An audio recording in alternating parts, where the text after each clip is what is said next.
Sebeqalile ukubuya eGauteng abantu njengoba iningi labo selibuyela emsebenzini nasezikoleni. Kulabo bantu kubalwa nabantu bokufika kuleli zwe. Yeah, so all sudden people are coming to Gauteng, actually all over South Africa, but specifically Gauteng. Yes, there's a lot of activity which is happening in Gauteng. So yes, it attracts a lot of people, a lot of migrant workers, of which I'm one of them.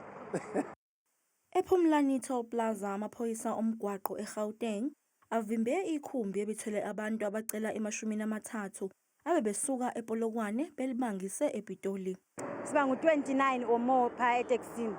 Engoku udriver sike samxelela uba asikho comfortable apha kule moto. Udriver wavela wasixelela uba mahlale sinje if usifuna uhamba, if singafuni uhamba masehlike.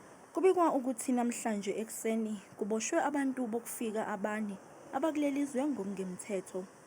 We are appealing to our foreign nationals. When they want to visit our country, they've got to comply with our laws.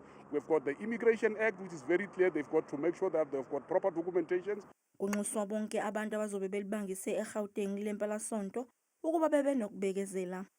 This very specific road where we are now, the N1 Polokwane, right from Carousel Plaza through to Pretoria, it will be one of the busiest roads where we are anticipating heavy traffic volumes. For an example, we know for a fact that come this Sunday, we will be recording something like 2,000 vehicles per hour. Nakuba umnyango wezokuthutha ongakazidedeli izibalo, kodwa amaphoyisa omgwaqo eGauteng athi zingaphezulu kwe-190 izingozi ezenzeke emgwaqeni yaseGauteng lamaholide asehlobo.